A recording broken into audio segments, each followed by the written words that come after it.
आपण पाहत आहात नॅशनल सर्कल न्यूज।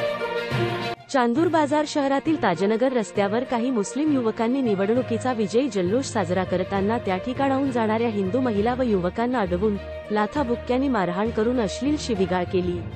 अशा प्रकारे माज करणाऱ्या लोकांना धडा शिकवण्याकरिता व झालेल्या घटनेचा निषेध म्हणून चांदूर बाजार शहरातील सर्व हिंदुत्ववादी संघटनेने शांततापूर्वक शहर बंदचे आयोजन केलेले असून सर्व व्यापारी बंधूंनी सहकार्य करावे ही विनंती भाजपाचे गोपाल तिरमारे यांनी केली आहे।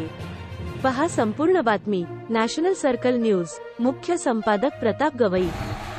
काल चांदूर बाजार शहरामध्ये काँग्रेसचे विजयी उमेदवार बळवंतराव वानखडे यांच्या विजयाचा जल्लोष सुरू असताना भर रस्त्यामध्ये काही मुस्लिम तरुणांनी आपल्या हिंदू महिलांना आणि युवकांना जबरीने अडवून मोठ्या प्रमाणात लाथाबुक्क्यांनी त्यांना मारहाण केली आणि मोठ्या प्रमाणात शिवीगाळ सुद्धा केली त्या ठिकाणी।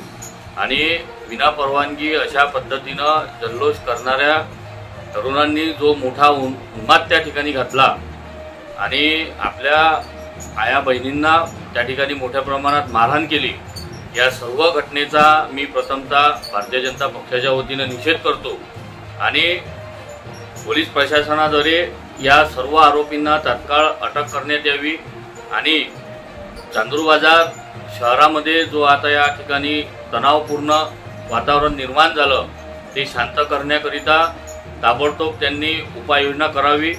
आणि जर असं झालं नाही तर आज चांदूर बाजार शहरातील सर्व हिंदुत्ववादी संघटनांनी चांदूर बाजार शहर पूर्णतः शांततेच्या मार्गातून कडेकोट बंद करण्याचं नियोजन केलेलं आहे। म्हणून माझं प्रशासनाला विनंती आहे की हा जो आता विजयाचा उन्माद काही विशिष्ट धर्मीयांनी सुरू केलेला आहे त्याला कृपया प्रशासनाने आळा घालावा, नाहीतर परिस्थिती गंभीर होण्याची या ठिकाणी दाट शक्यता